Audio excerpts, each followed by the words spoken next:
옛날 아주 먼 옛날 조선의 수도 한양은 웅장한 성곽으로 둘러싸여 있었습니다. 성곽 아래에는 기와지붕을 얹은 가옥들이 옹기종기 모여 마을을 이루고 있었습니다. 저 멀리 숭례문의 웅장한 모습이 보입니다. 그 좁다란 골목길, 낡았지만 다나한 서재 탁현재라는 작은 현판이 걸린 집이 있었습니다. 탁현재의 마당은 작고 아담했지만 깨끗하게 정돈되어 있었습니다. 햇살이 따스하게 마당을 비추고 있습니다. 서재 안, 책상에 기대어 앉아있는 김성열이라는 젊은 선비가 있었습니다. 그는 몰락한 명문가의 마지막 희망이었습니다. 김성열은 과거 급제를 통해 흐릿해진 가문의 영광을 되찾고 굶주린 어머니와 아내를 부끄럽지 않게 하겠다고 굳게 맹세했습니다. 그의 눈빛은 강렬하게 타오르고 있었습니다. 성균관 유생들과 밤낮으로 치열하게 경전을 탐구하고 시를 읊었습니다. 그의 서재에는 책들이 가득 쌓여 있었습니다. 하지만 어찌 된 일인지 몇 년이 지나도록 그의 이름은 과거 합격자 명단에 오르지 못했습니다. 그는 깊은 고민에 잠겼습니다. 고향 강릉 오죽헌의 풍경이 떠올랐습니다. 정갈한 툇마루, 마당 가득 피어있던 붉은 배롱나무 꽃, 그리고 해맑은 눈으로 자신을 바라보던 아내 박씨 부인의 모습은 꿈속에서도 아른거렸습니다. 그는 아내를 그리워했습니다. 특히 어머니의 병환이 깊어지고 있다는 소식을 고향에서 전해 들을 때면 당장이라도 보찜을 싸서 달려가고 싶은 마음이 간절했습니다. 그의 마음은 무겁게 짓눌렸습니다. 하지만 반드시 과거에 급제하여 이름을 드높이기 전에는 고향에 돌아가지 않겠다는 스스로와의 약속은 굳건했습니다. 그는 그리움과 외로움을 애써 감내하며 묵묵히 붓을 잡았습니다. 그의 어깨는 무겁게 처져 있었습니다. 봄볕이 따스하게 내리쬐는 어느 날 오후, 책상에 엎드려 졸던 김선비는 문득 심장이 쿵 내려앉는 듯한 불안감에 눈을 떴습니다. 창밖에는 뻐꾸기 울음소리가 처량하게 울려 퍼지고 있었습니다. 뻐꾹, 뻐꾹. 견딜 수 없는 고독감과 고향에 대한 사무치는 그리움이 파도처럼 밀려왔습니다. 그의 눈가는 촉촉해졌습니다. 더 이상 붓을 잡고 책상에 앉아있을 기력이 남아있지 않았습니다. 그는 자리에서 일어섰습니다. 결국 김선비는 무거운 마음으로 보찜을 꾸렸습니다. 옷가지와 책 몇 권을 챙겨 넣었습니다. 이번에는 기필코 아내의 얼굴을 보고 돌아오리라 굳게 다짐하며 그는 탁현재를 나섰습니다. 한양을 떠나 험난한 대관령 고갯길로 향했습니다. 그의 발걸음은 무거웠지만 희망을 품고 있었습니다. 휘영청 밝은 보름달이 뜬 밤, 험준하기로 이름난 대관령은 칠흑 같은 어둠에 잠겨 있었습니다. 나무 그림자가 길게 드리워져 있었습니다. 칼바람은 옷깃을 파고들고 짐승의 울음소리가 간헐적으로 들려왔습니다. 컹컹, 어흥. 호랑이라도 나타나면 어쩌나 불안한 마음에 김선비는 허리춤에 찬 칼을 움켜쥐었습니다. 그의 손은 차가워졌습니다. 고개를 몇 번이나 넘었을까 숨이 턱 끝까지 차오르고 다리는 천근만근 무거워졌습니다. 이마에는 땀방울이 송골송골 맺혔습니다. 오늘 안에 고개를 넘을 수 있을까 점점 불안감이 엄습해 올 때 저 멀리 어둠 속에서 반딧불처럼 깜빡이는 불빛이 그의 눈길을 사로잡았습니다.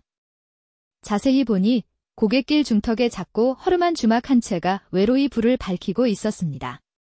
희미한 불빛이 어둠 속에서 깜빡였습니다. 뜻밖의 발견에 김선비는 마치 사막에서 오아시스를 발견한 듯 기쁜 마음으로 주막으로 발걸음을 옮겼습니다.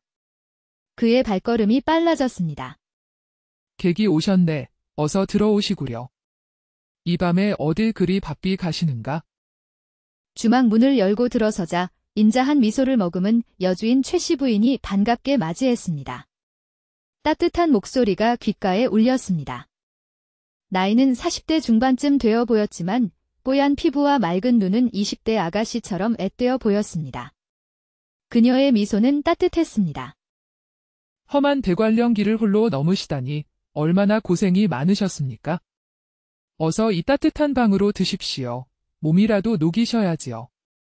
최씨 부인의 따뜻한 말 한마디에 김선비는 얼었던 몸과 마음이 사르르 녹는 듯 했습니다. 그의 얼굴에 옅은 미소가 번졌습니다. 주막은 비록 낡고 허름했지만 구들장 밑에서 올라오는 훈훈한 온기와 은은한 야생화 향기가 가득했습니다. 방 안은 아늑했습니다. 벽 한쪽에는 낡은 병풍이 둘러쳐져 있었고 노쇠 촛대 위에는 촛불이 은은하게 빛나고 있었습니다. 촛불은 조용히 타오르고 있었습니다. 최 씨 부인은 손수 따뜻한 술 한 상과 푸짐한 안주를 내어주었고 김선비는 아랫목에 앉아 긴 여정에 지친 몸을 편안히 누일 수 있었습니다. 술잔이 따뜻하게 손을 녹였습니다.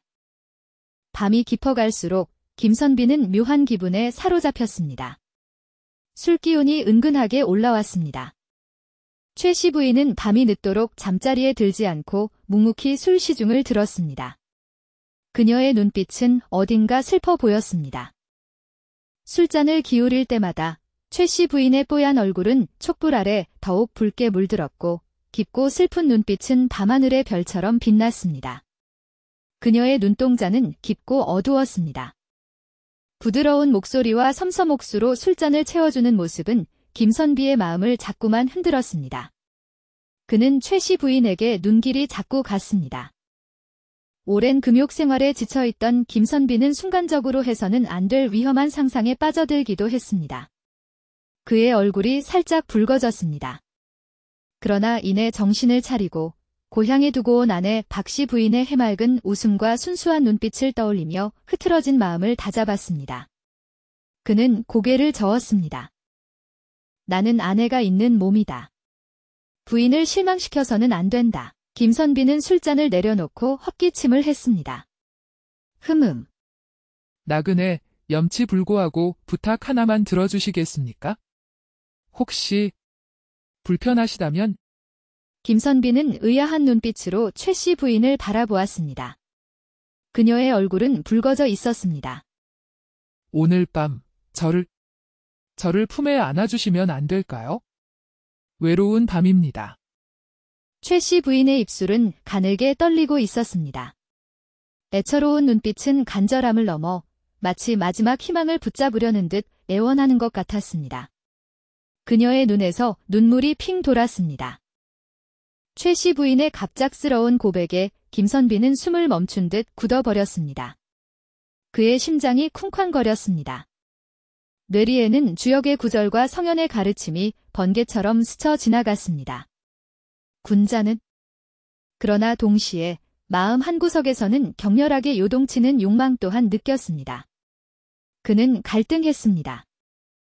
차가운 이성과 뜨거운 욕망 사이에서 갈등하던 김선비는 마침내 이성의 끈을 놓지 않기로 결심했습니다. 그는 심호흡을 했습니다. 부인, 죄송합니다. 저는 곧 고향에 있는 아내를 만나러 갈 몸입니다. 부인의 마음은 감사하나 부인의 청을 차마 들어드릴 수는 없습니다. 부디 제 부족한 마음을 너그러이 헤아려 주십시오. 저 떠나야 합니다. 최 씨 부인은 김선비의 단호한 거절에 뺨을 붉히며 슬픈 표정을 지었습니다. 그녀의 눈빛은 금방이라도 눈물을 쏟을 듯 했습니다. 애써 눈물을 참는 듯 가녀린 어깨를 떨며 고개를 떨구었습니다. 그녀는 깊은 슬픔에 잠겼습니다. 정녕, 그러시다면 더 이상 강요하지 않겠습니다.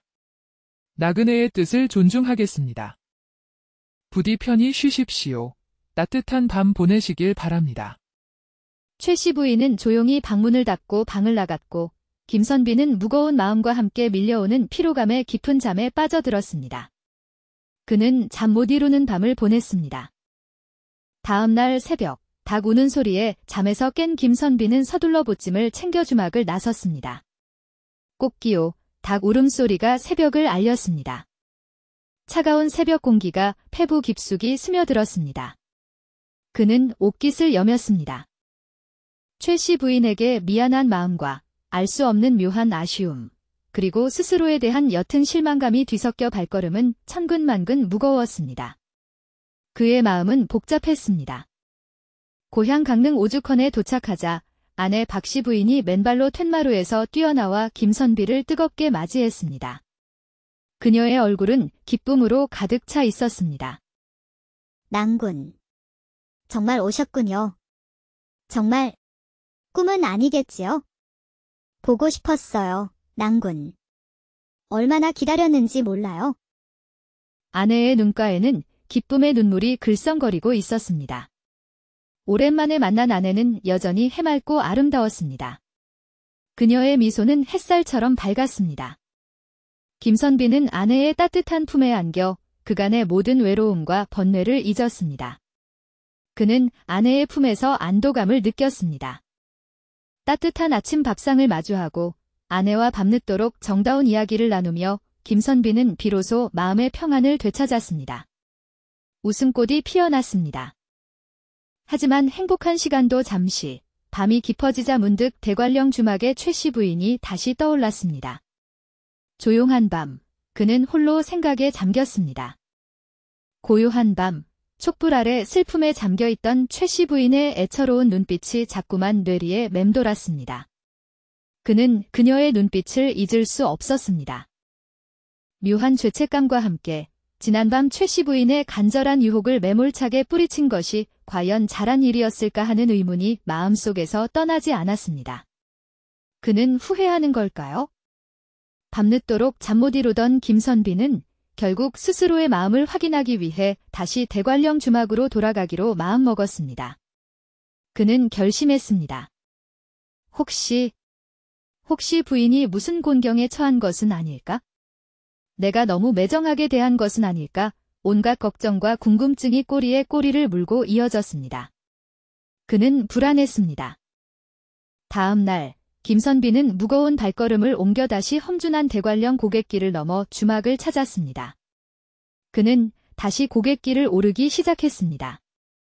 숨을 헐떡이며 주막 앞에 도착했지만 일인지 주막의 분위기는 어제와 완전히 딴판이었습니다. 주막은 텅 비어 있었습니다. 어제와 같은 따뜻한 미소는 온데간데 없이 사라지고 최씨 부인은 얼음처럼 차가운 표정으로 김선비를 맞이했습니다. 그녀의 얼굴은 굳어 있었습니다. 웬일로 볼일이 있어 다시 오셨습니까? 나그네 무슨 볼일이라도 남았소? 싸늘하게 식어버린 말투에 김선비는 당황했습니다. 그는 말을 잃었습니다. 어제 저녁 애절하게 하룻밤을 애원하던 모습은 그림자조차 찾아볼 수 없었습니다. 그녀는 완전히 달라져 있었습니다. 마치 딴 사람처럼 변해버린 최씨 부인의 모습에 김선비는 어찌할 바를 몰랐습니다. 그는 혼란스러웠습니다. 혹시 지난밤 저의 무례함 때문에 화가 나신 겁니까? 부인, 혹시 제가 지난밤 일은 이미 깨끗이 잊었습니다. 지난 일은 지난 일일 뿐입니다. 나그네께서도 더 이상 마음에 담아두실 필요 없습니다.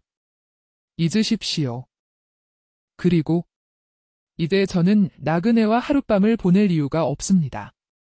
더 이상 볼 일은 없으시겠지요? 이유가 없다니 그게 대체 무슨 말씀이시오? 어찌 이렇게 차갑게 대하시는 겁니까? 김선비가 당황하여 되묻자 최씨 부인은 차분하지만 놀라운 이야기를 털어놓았습니다. 그녀는 입을 열었습니다. 저는 평범한 인간과는 조금 다른 존재입니다. 당신이 상상하는 것 이상으로 사람의 기운, 운명을 꿰뚫어 볼 수 있는 신통한 능력이 있지요. 모든 것을 꿰뚫어 봅니다. 지난밤, 나그네에게서는 100년에 한 번 나올까 말까 한 매우 상서로운 기운, 즉 정기가 느껴졌습니다. 특별한 기운이었지요. 만약 그 정기를 받아 아이를 낳으면 틀림없이 나라를 빛낼 귀한 아들을 얻을 수 있을 것이라 생각했습니다. 그래서 염치불고하고 나그네께 하룻밤을 청했던 것입니다. 부끄러움을 무릅쓰고. 하지만 지금 나그네에게서는 그토록 강렬했던 상서로운 기운. 신기하게도 전혀 느껴지지 않습니다. 대체 어찌 된 일일까요? 최씨 부인의 충격적인 말에 김선비는 입을 다물지 못했습니다. 그는 놀라움을 금치 못했습니다. 그 상서로운 기운이 사라졌다니 대체 어찌 된 일이요? 제게 무슨 일이 일어난 겁니까? 김선비가 떨리는 목소리로 묻자 최 씨 부인은 의미심장하게 웃으며 말했습니다.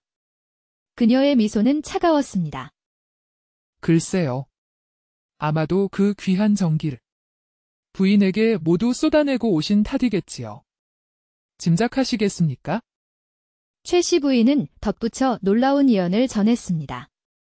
그녀의 목소리는 낮고 신비로웠습니다. 10달 후 부인의 몸에서 나그네의 상서로운 기운을 고스란히 받은 아이가 태어날 것입니다. 축하해야 할 일이겠지요. 아이는 반드시 인시에 태어날 것이며 불행히도 7살이 되는 해에 끔찍한 호환을 당할 운명입니다. 슬픈 운명이군요. 하지만 너무 걱정하지 마십시오. 하늘은 스스로 돕는 자를 돕는다고 했습니다. 희망은 있습니다. 호환을 완전히 피할 방법이 아주 없는 것은 아닙니다. 당신에게 달려 있습니다. 김선비는 최 씨 부인의 섬뜩한 예언에 정신이 아찔해졌습니다. 그는 충격에 휩싸였습니다. 부인, 제발 저를 살려주십시오. 제 아들을 살려주십시오. 호환을 피할 방법이 있다면 제발 알려주십시오. 무엇이든 하겠습니다. 김선비는 간절하게 매달렸습니다. 그의 눈에는 눈물이 고였습니다. 최 씨 부인은 잠시 망설이다가 마치 큰 비밀이라도 털어놓듯 조심스럽게 입을 열었습니다. 그녀는 망설이는 듯 했습니다. 강릉 청악산 자락, 그 중에서도 가장 볕이 잘 드는 양지 바른 곳에 밤나무를 심으십시오. 잊지 마십시오. 정성을 다해 1000그루의 밤나무를 심고 아이가 무사히 7살이 될 때까지 절대로 그 누구에게도 함부로 아이를 보여주어서는 안 됩니다. 비밀입니다. 만약 부득이하게 누군가 아이를 보여달라고 강하게 청한다면 아이 대신 정성껏 가꾼 밤나무 밭을 보여주셔야 합니다. 명심하십시오. 1000그루의 밤나무가 아이를 보호해 줄 것입니다. 그것이 유일한 방법입니다. 최 씨 부인의 말을 도저히 믿을 수 없었지만 절박한 심정의 김선비는 지푸라기라도 잡는 심정으로 그녀의 말대로 하기로 굳게 마음먹었습니다. 그는 희망을 걸었습니다. 한양으로 돌아온 김선비는 다시 과거 공부에 매진하면서도 매일 밤 잊지 않고 도포자락을 걷어 올린 채 한양 뒷산에 올라 밤나무 묘목을 심고 또 심었습니다. 그는 땀을 흘렸습니다. 손에는 굳은 살이 박히고 옷은 땀과 흙으로 얼룩졌지만 그는 희망을 잃지 않고 묵묵히 1000그루의 밤나무를 심어 나갔습니다.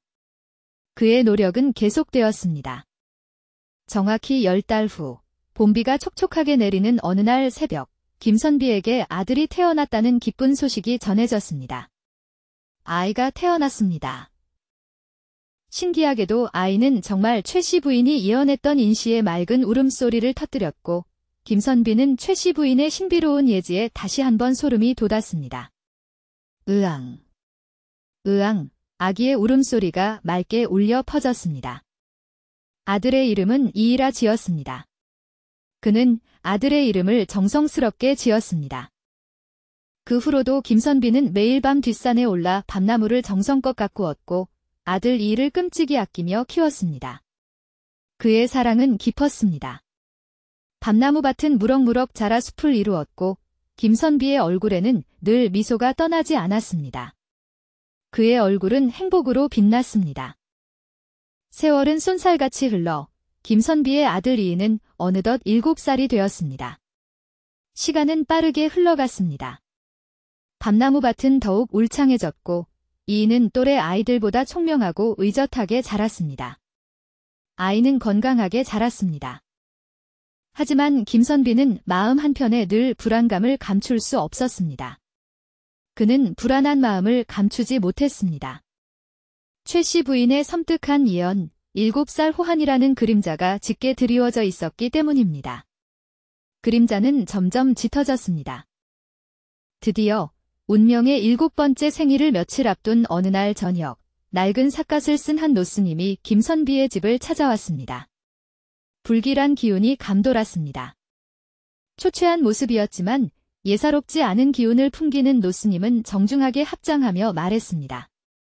그의 눈빛은 날카로웠습니다. 도련님의 조난을 잠시 배울 수 있겠습니까? 먼 길을 왔습니다.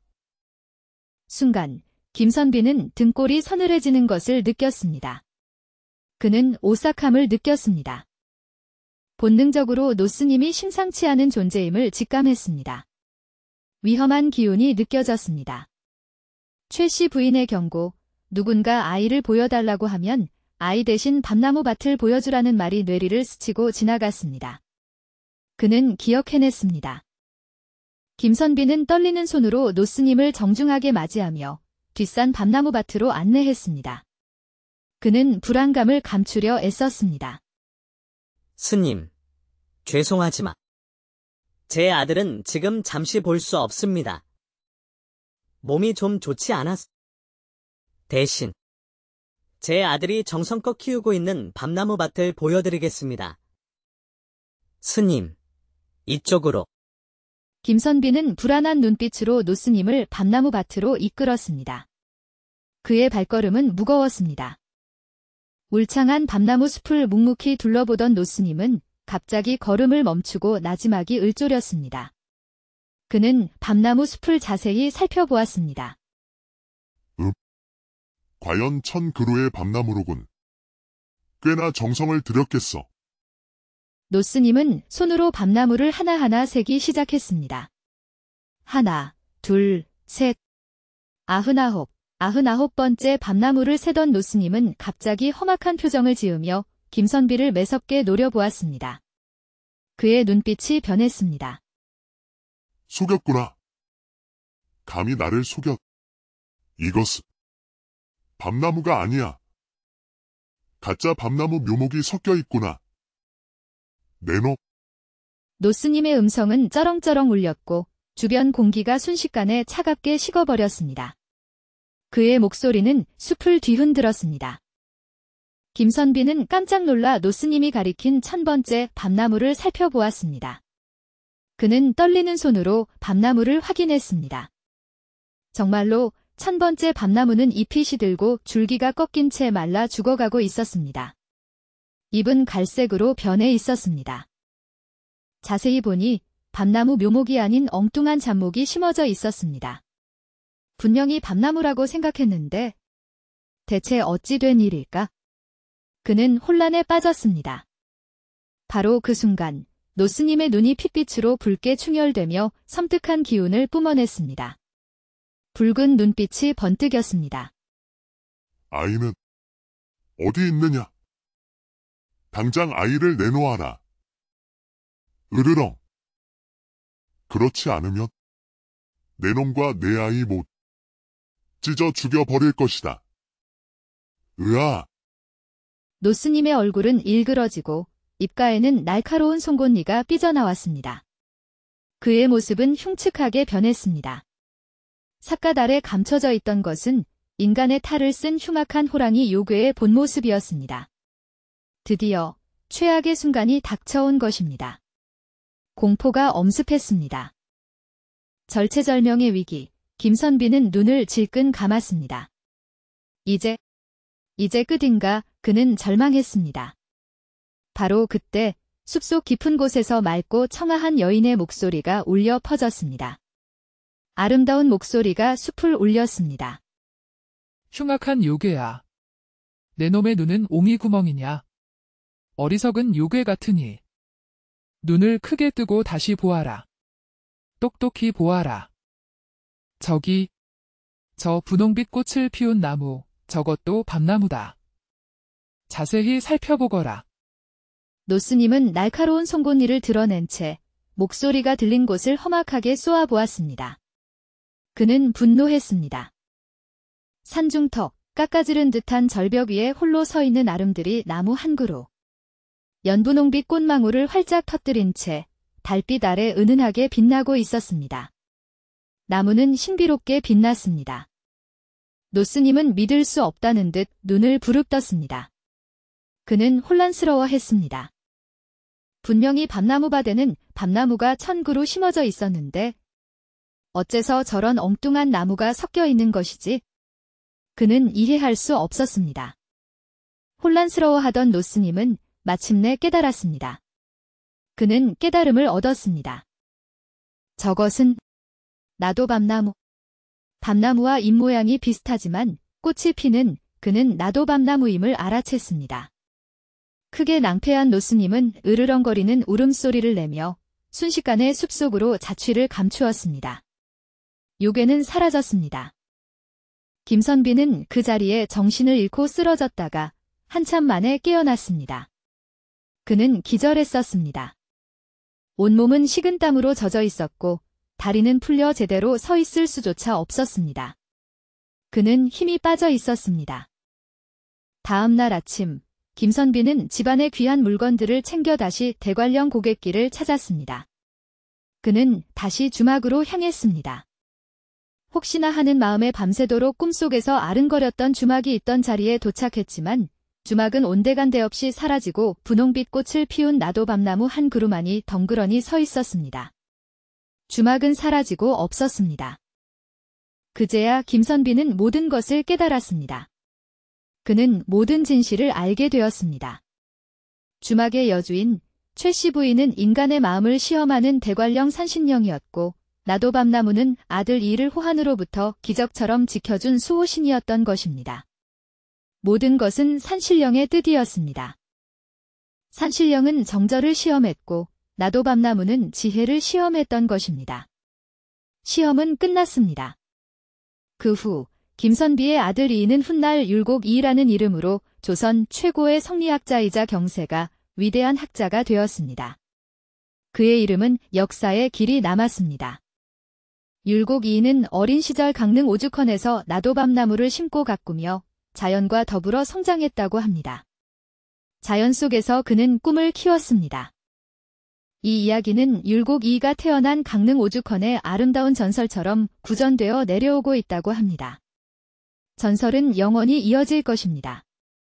김선비가 굳건한 절개를 지키고 산신령의 가르침을 잊지 않고 실천했기에 훗날 조선을 빛낸 위대한 학자 율곡이가 탄생할 수 있었던 것입니다. 그의 선택은 옳았습니다. 우리 또한 살아가면서 수많은 유혹과 선택의 기로에 놓이게 됩니다. 인생은 선택의 연속입니다. 눈앞의 달콤한 유혹에 흔들리지 않고 올바른 길을 선택하는 지혜, 그리고 미래를 내다보는 현명한 판단이야말로 후회 없는 삶을 살아가는 가장 중요한 가치일 것입니다. 지혜로운 선택을 하십시오. 옛날 아주 먼 옛날 조선의 수도 한양은 웅장한 성곽으로 둘러싸여 있었습니다. 성곽 아래에는 기와지붕을 얹은 가옥들이 옹기종기 모여 마을을 이루고 있었습니다. 저 멀리 숭례문의 웅장한 모습이 보입니다. 그 좁다란 골목길, 낡았지만 단아한 서재 탁현재라는 작은 현판이 걸린 집이 있었습니다. 탁현재의 마당은 작고 아담했지만 깨끗하게 정돈되어 있었습니다. 햇살이 따스하게 마당을 비추고 있습니다. 서재 안, 책상에 기대어 앉아있는 김성열이라는 젊은 선비가 있었습니다. 그는 몰락한 명문가의 마지막 희망이었습니다. 김성열은 과거 급제를 통해 흐릿해진 가문의 영광을 되찾고 굶주린 어머니와 아내를 부끄럽지 않게 하겠다고 굳게 맹세했습니다. 그의 눈빛은 강렬하게 타오르고 있었습니다. 성균관 유생들과 밤낮으로 치열하게 경전을 탐구하고 시를 읊었습니다. 그의 서재에는 책들이 가득 쌓여 있었습니다. 하지만 어찌 된 일인지 몇 년이 지나도록 그의 이름은 과거 합격자 명단에 오르지 못했습니다. 그는 깊은 고민에 잠겼습니다. 고향 강릉 오죽헌의 풍경이 떠올랐습니다. 정갈한 툇마루, 마당 가득 피어있던 붉은 배롱나무 꽃, 그리고 해맑은 눈으로 자신을 바라보던 아내 박씨 부인의 모습은 꿈속에서도 아른거렸습니다. 그는 아내를 그리워했습니다. 특히 어머니의 병환이 깊어지고 있다는 소식을 고향에서 전해 들을 때면 당장이라도 보침을 싸서 달려가고 싶은 마음이 간절했습니다. 그의 마음은 무겁게 짓눌렸습니다. 하지만 반드시 과거에 급제하여 이름을 드높이기 전에는 고향에 돌아가지 않겠다는 스스로와의 약속은 굳건했습니다. 그는 그리움과 외로움을 애써 감내하며 묵묵히 붓을 잡았습니다. 그의 어깨는 무겁게 처져 있었습니다. 봄볕이 따스하게 내리쬐는 어느 날 오후, 책상에 엎드려 졸던 김선비는 문득 심장이 쿵 내려앉는 듯한 불안감에 눈을 떴습니다. 창밖에는 뻐꾸기 울음소리가 처량하게 울려 퍼지고 있었습니다. 뻐꾹, 뻐꾹. 견딜 수 없는 고독감과 고향에 대한 사무치는 그리움이 파도처럼 밀려왔습니다. 그의 눈가는 촉촉해졌습니다. 더 이상 붓을 잡고 책상에 앉아있을 기력이 남아있지 않았습니다. 그는 자리에서 일어섰습니다. 결국 김선비는 무거운 마음으로 보찜을 꾸렸습니다. 옷가지와 책 몇 권을 챙겨 넣었습니다.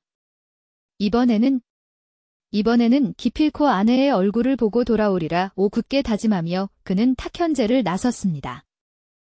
한양을 떠나 험난한 대관령 고갯길로 향했습니다. 그의 발걸음은 무거웠지만 희망을 품고 있었습니다. 휘영청 밝은 보름달이 뜬 밤, 험준하기로 이름난 대관령은 칠흑 같은 어둠에 잠겨 있었습니다. 나무 그림자가 길게 드리워져 있었습니다. 칼바람은 옷깃을 파고들고 짐승의 울음소리가 간헐적으로 들려왔습니다. 컹컹, 어흥. 호랑이라도 나타나면 어쩌나 불안한 마음에 김선비는 허리춤에 찬 칼을 움켜쥐었습니다. 그의 손은 차가워졌습니다. 고개를 몇 번이나 넘었을까 숨이 턱 끝까지 차오르고 다리는 천근만근 무거워졌습니다. 이마에는 땀방울이 송골송골 맺혔습니다.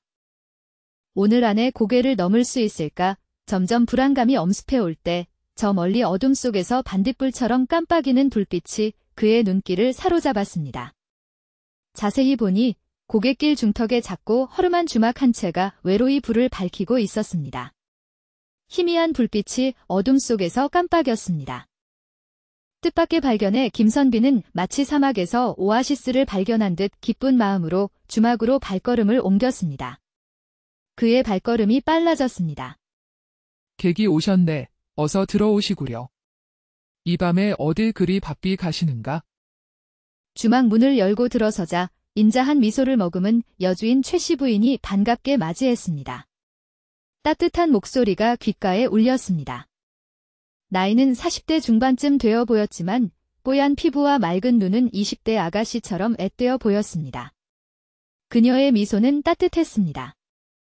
험한 대관령 길을 홀로 넘으시다니 얼마나 고생이 많으셨습니까? 어서 이 따뜻한 방으로 드십시오. 몸이라도 녹이셔야지요. 최씨 부인의 따뜻한 말 한마디에 김선비는 얼었던 몸과 마음이 사르르 녹는 듯 했습니다. 그의 얼굴에 옅은 미소가 번졌습니다. 주막은 비록 낡고 허름했지만 구들장 밑에서 올라오는 훈훈한 온기와 은은한 야생화 향기가 가득했습니다. 방 안은 아늑했습니다. 벽 한쪽에는 낡은 병풍이 둘러쳐져 있었고 노쇠 촛대 위에는 촛불이 은은하게 빛나고 있었습니다. 촛불은 조용히 타오르고 있었습니다. 최씨 부인은 손수 따뜻한 술 한 상과 푸짐한 안주를 내어주었고 김선비는 아랫목에 앉아 긴 여정에 지친 몸을 편안히 누일 수 있었습니다.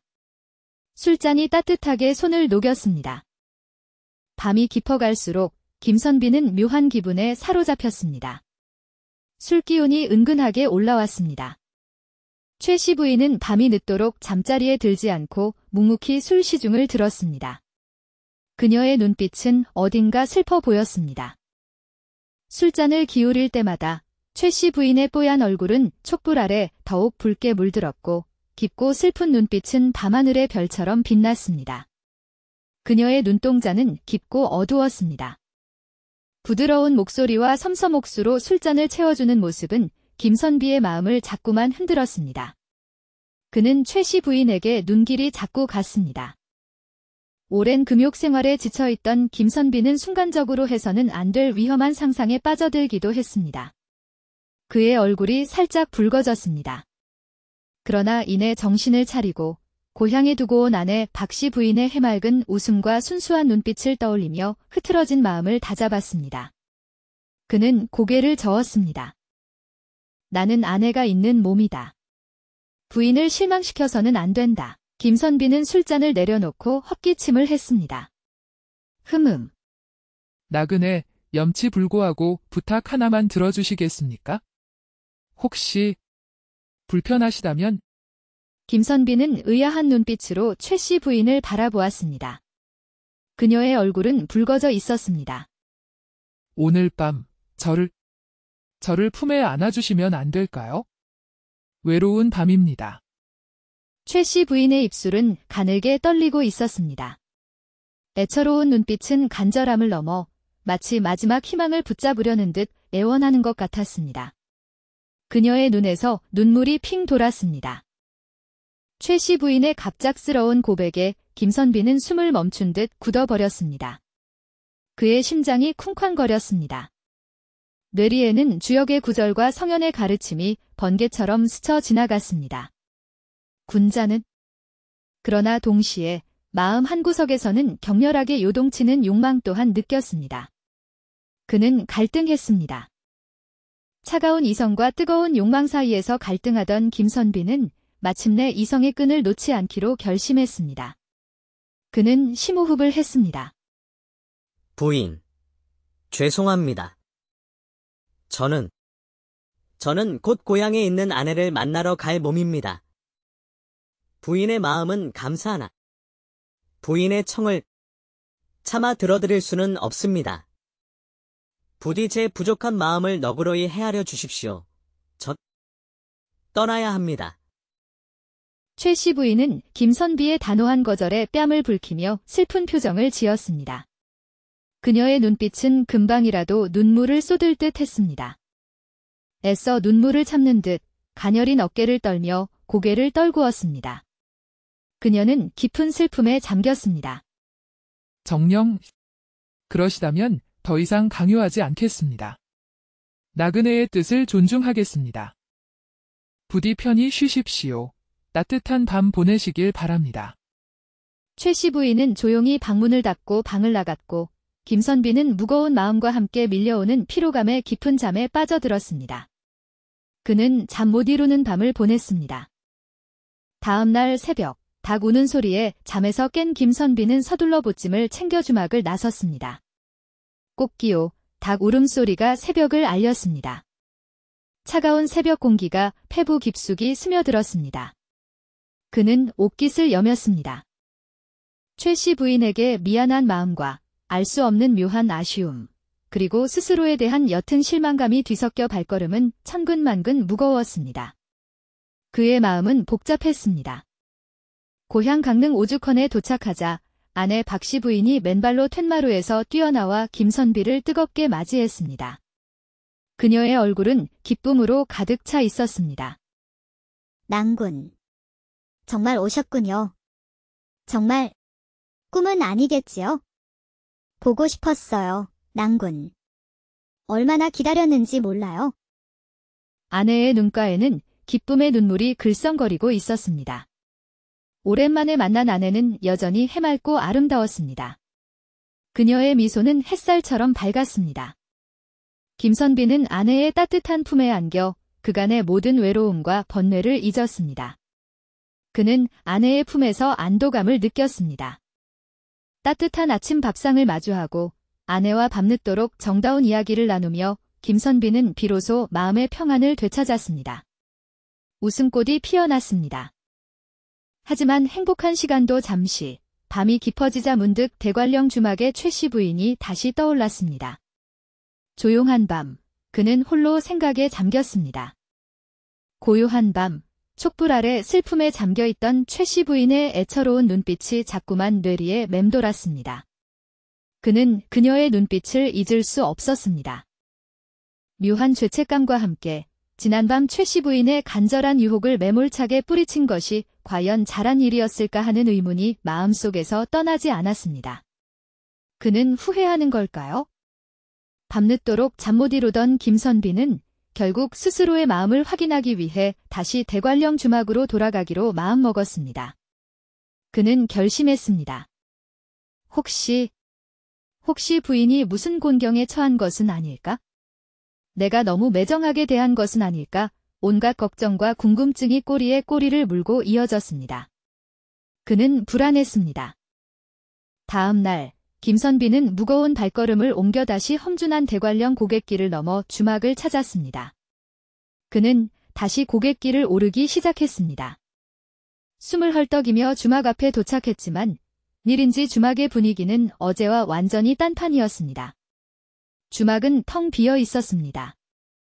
어제와 같은 따뜻한 미소는 온데간데 없이 사라지고 최씨 부인은 얼음처럼 차가운 표정으로 김선비를 맞이했습니다. 그녀의 얼굴은 굳어 있었습니다. 웬일로 볼일이 있어 다시 오셨습니까? 나그네 무슨 볼일이라도 남았소? 싸늘하게 식어버린 말투에 김선비는 당황했습니다. 그는 말을 잃었습니다. 어제 저녁 애절하게 하룻밤을 애원하던 모습은 그림자조차 찾아볼 수 없었습니다. 그녀는 완전히 달라져 있었습니다. 마치 딴 사람처럼 변해버린 최씨 부인의 모습에 김선비는 어찌할 바를 몰랐습니다. 그는 혼란스러웠습니다.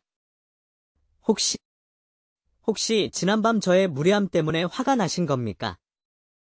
부인, 혹시 제가 지난밤 일은 이미 깨끗이 잊었습니다. 지난 일은 지난 일일 뿐입니다. 나그네께서도 더 이상 마음에 담아두실 필요 없습니다. 잊으십시오. 그리고 이제 저는 나그네와 하룻밤을 보낼 이유가 없습니다. 더 이상 볼 일은 없으시겠지요? 이유가 없다니, 그게 대체 무슨 말씀이시오? 어찌 이렇게 차갑게 대하시는 겁니까? 김선비가 당황하여 되묻자 최씨 부인은 차분하지만 놀라운 이야기를 털어놓았습니다. 그녀는 입을 열었습니다. 저는 평범한 인간과는 조금 다른 존재입니다. 당신이 상상하는 것 이상으로 사람의 기운, 운명을 꿰뚫어 볼 수 있는 신통한 능력이 있지요. 모든 것을 꿰뚫어 봅니다. 지난밤, 나그네에게서는 100년에 한 번 나올까 말까 한 매우 상서로운 기운, 즉 정기가 느껴졌습니다. 특별한 기운이었지요.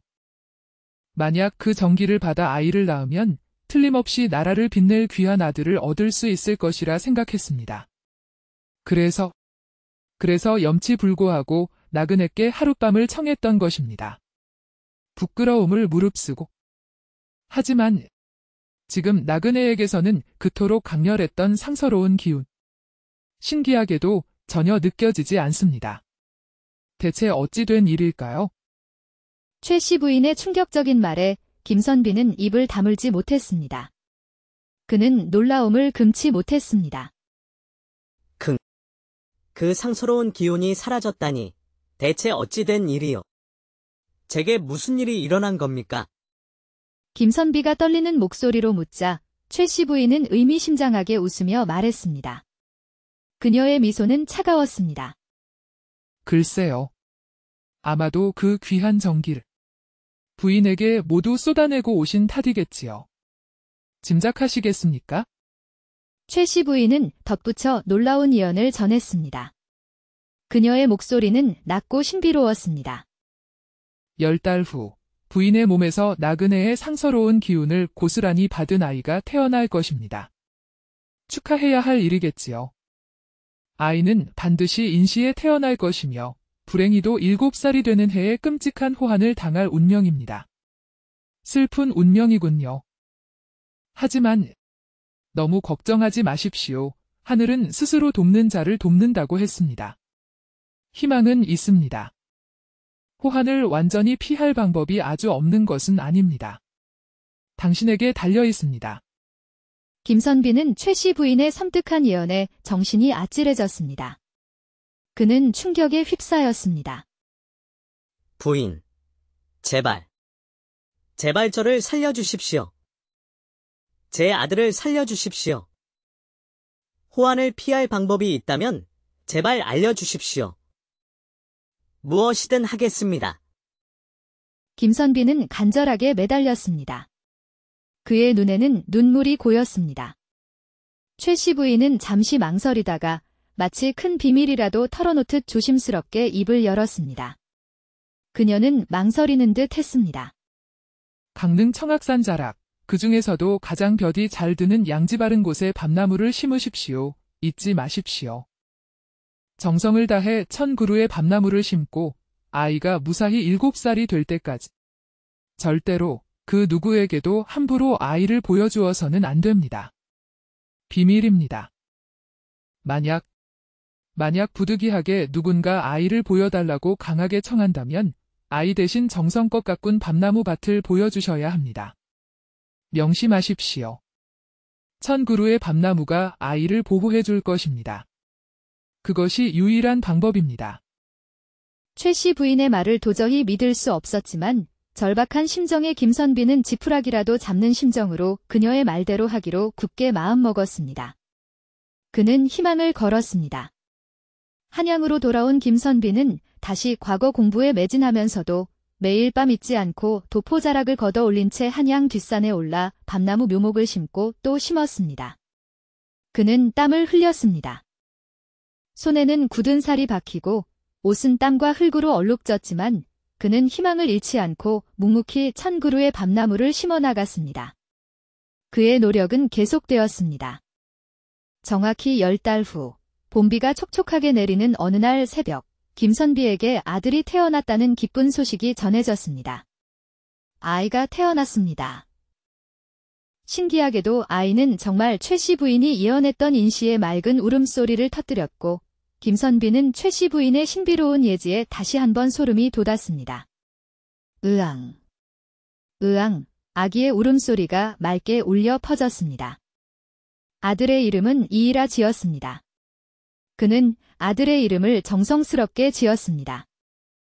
그 후로도 김선비는 매일 밤 뒷산에 올라 밤나무를 정성껏 가꾸었고 아들 이이를 끔찍이 아끼며 키웠습니다. 그의 사랑은 깊었습니다.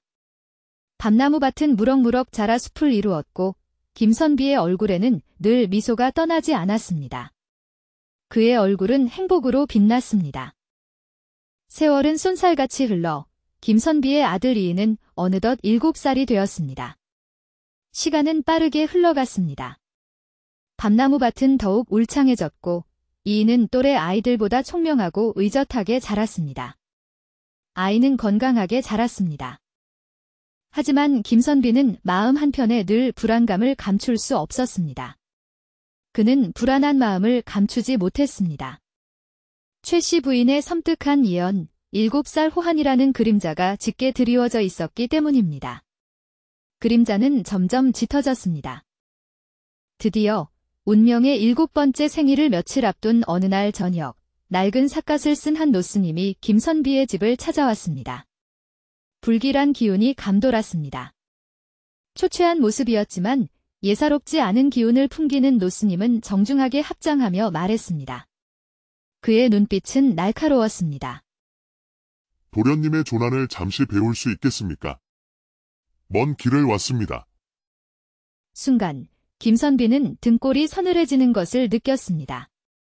그는 오싹함을 느꼈습니다. 본능적으로 노스님이 심상치 않은 존재임을 직감했습니다. 위험한 기운이 느껴졌습니다. 최 씨 부인의 경고, 누군가 아이를 보여달라고 하면 아이 대신 밤나무 밭을 보여주라는 말이 뇌리를 스치고 지나갔습니다. 그는 기억해냈습니다. 김선비는 떨리는 손으로 노스님을 정중하게 맞이하며 뒷산 밤나무 밭으로 안내했습니다. 그는 불안감을 감추려 애썼습니다. 스님, 죄송하지만 제 아들은 지금 잠시 볼 수 없습니다. 몸이 좀 좋지 않아서. 대신 제 아들이 정성껏 키우고 있는 밤나무 밭을 보여드리겠습니다. 스님, 이쪽으로. 김선비는 불안한 눈빛으로 노스님을 밤나무 밭으로 이끌었습니다. 그의 발걸음은 무거웠습니다. 울창한 밤나무 숲을 묵묵히 둘러보던 노스님은 갑자기 걸음을 멈추고 나지막이 을조렸습니다. 그는 밤나무 숲을 자세히 살펴보았습니다. 과연 1000그루의 밤나무로군. 꽤나 정성을 들였겠어. 노스님은 손으로 밤나무를 하나하나 세기 시작했습니다. 하나, 둘, 셋, 99번째 밤나무를 세던 노스님은 갑자기 험악한 표정을 지으며 김선비를 매섭게 노려보았습니다. 그의 눈빛이 변했습니다. 속였구나. 감히 나를 속였. 이것은 밤나무가 아니야. 가짜 밤나무 묘목이 섞여 있구나. 내놈, 노스님의 음성은 쩌렁쩌렁 울렸고 주변 공기가 순식간에 차갑게 식어버렸습니다. 그의 목소리는 숲을 뒤흔들었습니다. 김선비는 깜짝 놀라 노스님이 가리킨 1000번째 밤나무를 살펴보았습니다. 그는 떨리는 손으로 밤나무를 확인했습니다. 정말로 1000번째 밤나무는 잎이 시들고 줄기가 꺾인 채 말라 죽어가고 있었습니다. 잎은 갈색으로 변해 있었습니다. 자세히 보니 밤나무 묘목이 아닌 엉뚱한 잡목이 심어져 있었습니다. 분명히 밤나무라고 생각했는데 대체 어찌 된 일일까? 그는 혼란에 빠졌습니다. 바로 그 순간 노스님의 눈이 핏빛으로 붉게 충혈되며 섬뜩한 기운을 뿜어냈습니다. 붉은 눈빛이 번뜩였습니다. 아이는 어디 있느냐? 당장 아이를 내놓아라. 으르렁. 그렇지 않으면 내 놈과 내 아이 못 찢어 죽여버릴 것이다. 으아! 노스님의 얼굴은 일그러지고 입가에는 날카로운 송곳니가 삐져나왔습니다. 그의 모습은 흉측하게 변했습니다. 삿갓 아래 감춰져 있던 것은 인간의 탈을 쓴 흉악한 호랑이 요괴의 본 모습이었습니다. 드디어 최악의 순간이 닥쳐온 것입니다. 공포가 엄습했습니다. 절체절명의 위기, 김선비는 눈을 질끈 감았습니다. 이제 끝인가 그는 절망했습니다. 바로 그때 숲속 깊은 곳에서 맑고 청아한 여인의 목소리가 울려 퍼졌습니다. 아름다운 목소리가 숲을 울렸습니다. 흉악한 요괴야. 내 놈의 눈은 옹이 구멍이냐. 어리석은 요괴 같으니. 눈을 크게 뜨고 다시 보아라. 똑똑히 보아라. 저 분홍빛 꽃을 피운 나무, 저것도 밤나무다. 자세히 살펴보거라. 노스님은 날카로운 송곳니를 드러낸 채 목소리가 들린 곳을 험악하게 쏘아보았습니다. 그는 분노했습니다. 산중턱, 깎아지른 듯한 절벽 위에 홀로 서 있는 아름들이 나무 한 그루. 연분홍빛 꽃망울을 활짝 터뜨린 채 달빛 아래 은은하게 빛나고 있었습니다. 나무는 신비롭게 빛났습니다. 노스님은 믿을 수 없다는 듯 눈을 부릅떴습니다. 그는 혼란스러워했습니다. 분명히 밤나무밭에는 밤나무가 1000그루 심어져 있었는데 어째서 저런 엉뚱한 나무가 섞여 있는 것이지? 그는 이해할 수 없었습니다. 혼란스러워하던 노스님은 마침내 깨달았습니다. 그는 깨달음을 얻었습니다. 저것은 나도 밤나무. 밤나무와 잎모양이 비슷하지만 꽃이 피는 그는 나도 밤나무임을 알아챘습니다. 크게 낭패한 노스님은 으르렁거리는 울음소리를 내며 순식간에 숲속으로 자취를 감추었습니다. 요괴는 사라졌습니다. 김선비는 그 자리에 정신을 잃고 쓰러졌다가 한참 만에 깨어났습니다. 그는 기절했었습니다. 온몸은 식은땀으로 젖어 있었고 다리는 풀려 제대로 서 있을 수조차 없었습니다. 그는 힘이 빠져 있었습니다. 다음 날 아침, 김선비는 집안의 귀한 물건들을 챙겨 다시 대관령 고갯길을 찾았습니다. 그는 다시 주막으로 향했습니다. 혹시나 하는 마음에 밤새도록 꿈속에서 아른거렸던 주막이 있던 자리에 도착했지만 주막은 온데간데 없이 사라지고 분홍빛 꽃을 피운 나도 밤나무 한 그루만이 덩그러니 서 있었습니다. 주막은 사라지고 없었습니다. 그제야 김선비는 모든 것을 깨달았습니다. 그는 모든 진실을 알게 되었습니다. 주막의 여주인 최씨 부인은 인간의 마음을 시험하는 대관령 산신령이었고 나도 밤나무는 아들 이를 호한으로부터 기적처럼 지켜준 수호신이었던 것입니다. 모든 것은 산신령의 뜻이었습니다. 산신령은 정절을 시험했고 나도 밤나무는 지혜를 시험했던 것입니다. 시험은 끝났습니다. 그 후 김선비의 아들 이인은 훗날 율곡 이이라는 이름으로 조선 최고의 성리학자이자 경세가 위대한 학자가 되었습니다. 그의 이름은 역사에 길이 남았습니다. 율곡 2는 어린 시절 강릉 오죽헌에서 나도밤나무를 심고 가꾸며 자연과 더불어 성장했다고 합니다. 자연 속에서 그는 꿈을 키웠습니다. 이 이야기는 율곡 2가 태어난 강릉 오죽헌의 아름다운 전설처럼 구전되어 내려오고 있다고 합니다. 전설은 영원히 이어질 것입니다. 김선비가 굳건한 절개를 지키고 산신령의 가르침을 잊지 않고 실천했기에 훗날 조선을 빛낸 위대한 학자 율곡 2가 탄생할 수 있었던 것입니다. 그의 선택은 옳았습니다. 우리 또한 살아가면서 수많은 유혹과 선택의 기로에 놓이게 됩니다.